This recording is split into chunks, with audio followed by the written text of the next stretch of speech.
Le 70e anniversaire ouais, du débarquement.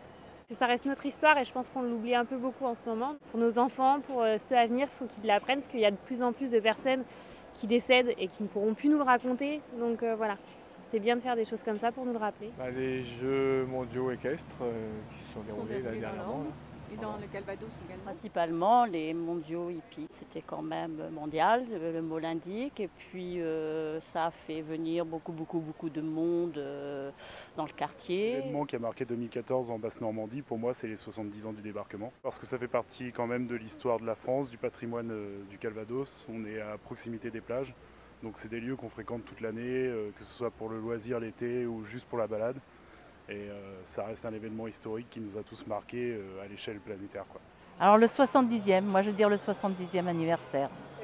C'est quelque chose quand même qui marque, même si je ne suis pas de cette génération-là. Pour moi, ce sont les commémorations du 70e anniversaire. Parce que déjà, il y en a presque plus. Là, il y a presque plus de combattants, d'anciens combattants.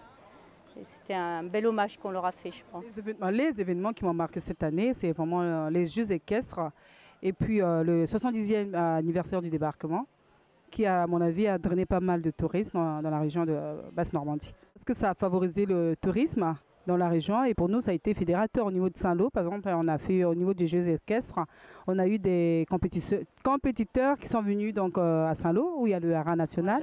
Ce qui m'a marqué, c'est les Jeux équestres et surtout les attelages. J'ai beaucoup aimé le concours d'attelage à 90 pins.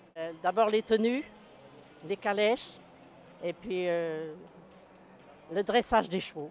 70e anniversaire du débarquement. Parce que j'étais justement le 6 juin à Omaha Beach.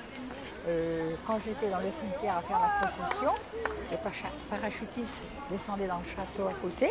Et le lendemain matin, le jour après, c'était vraiment le débarquement. Il y avait un soldat américain qui avait un pansement à la main, qui était en train de mourir. Et moi, ce garçon-là, je le vois comme si c'était hier. Oui, je pense que tout le monde oublie facilement. Maintenant, les gens sont un petit peu égoïstes. Et pour la nouvelle génération, moi j'ai des petits-enfants, arrière-petits-enfants, et moi je leur ai raconté, moi, tout ce que j'ai vécu et tout ça. Ces choses-là, on ne peut pas les oublier.